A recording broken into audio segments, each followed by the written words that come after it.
Sa unang chapter nga dito sa Boruto to Blue Vortex mga ka-anime ay, isang interesanteng mga kaganapan nga ang ating inaabangan. Ang pagsugod ni Jura, kasama si Hidari sa Konoha, at ang pagkakakulong ni Naruto at Hinata sa isang dimensyon na walang nakakaalam kung siya ba ay buhay pa o tinatago lang. Sa mga makapihilhining ng mga pangyayari, ang lahat ay nagiging interesante, at kaabang-abang. Halos lahat ng fans ng Naruto mula sa Season 1, hanggang sa umabot dito sa Boruto era ay talaga namang nag-aabang. Maraming nagtatanong, ano na nga ba ang mga totoong kaganapan sa Boruto era? Tara, bago tayo magsimula, intro muna tayo.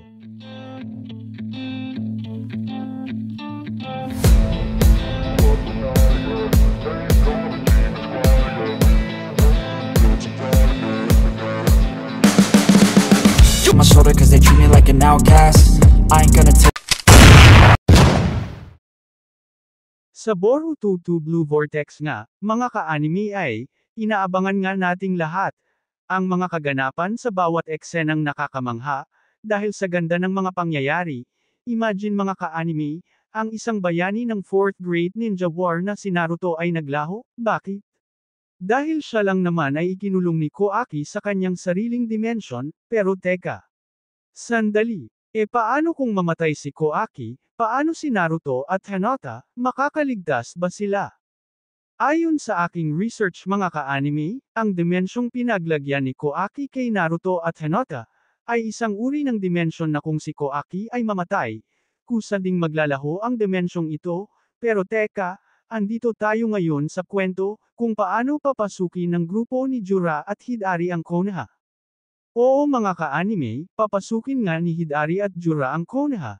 Sa kadahilan ng ang pakay nila at ang kanilang hinahanap ay ang Hokage na si Naruto.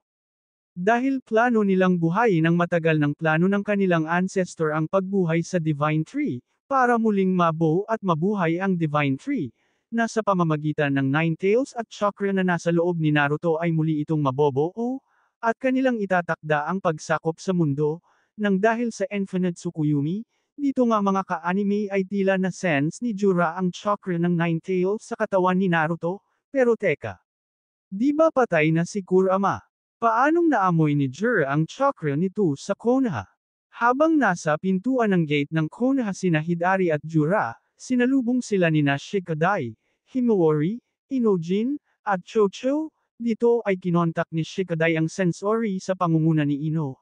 At dito kinausap niya ang kanyang ama na ikawalong Hokage, na may mga celestial being sa labas ng Konoha, pero isang iglap ginamitan agad sila ni Jura ng Makton, dahilan para mamatay ang ibang ninja, at si Shikadai ay tinanong si Jura, bakit kayo nandito? Ano ang pakay nyo? Si Jura ay sinabing ang pakay nila ay si Naruto, dahil sa chakra nito. Ngulit sila daw ay nagulat sa di inaasahang pagkakataon. Wala si Naruto sa lugar, pero bakit ang presensya ng QB ay nasa Konoha lang, at bakit ito'y nakay Himawari? Kaya naman labis silang nagulat sa sinabing ito ni Jura. Si Himawari man ay nagtaka at nagulat, kahit maging si Shikadai, di ba patay na si Kurama? Paanong andito pa ang chakra niya, at pinaalam niya sa kanyang ama sa pamamagitan ng sensory unit sa pamumuno ni Ino Yamanaka? Nagtaka din si Shikamaru sa binalita ni Shikadai.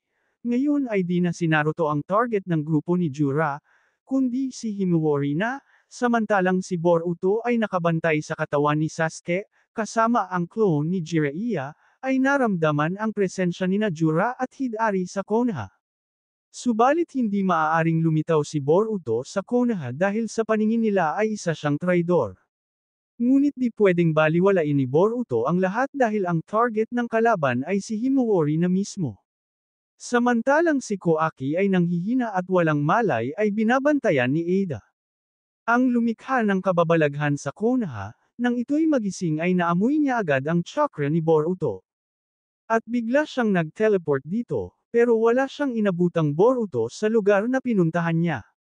Sa isang banda, si Boruto ay nasa Konoha na, kaharap si Sarada at Sumire, pero dumating din si Mitsuki na ang tingin kay Boruto ay isang traidor ng Konoha.